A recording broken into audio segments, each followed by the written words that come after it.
Hello guys, in today's video I'm gonna show you how to fix Minecraft launcher is not available in your account. It's easy if you want to fix it.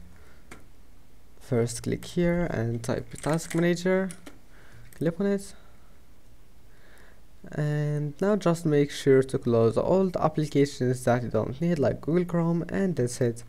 Then close this window and go here and type apps and features, then type here Microsoft Store. Now click on it and click advanced options, scroll down until you find here reset, click repair. Now try to install it again, and if that doesn't fix it, click reset, and that's it.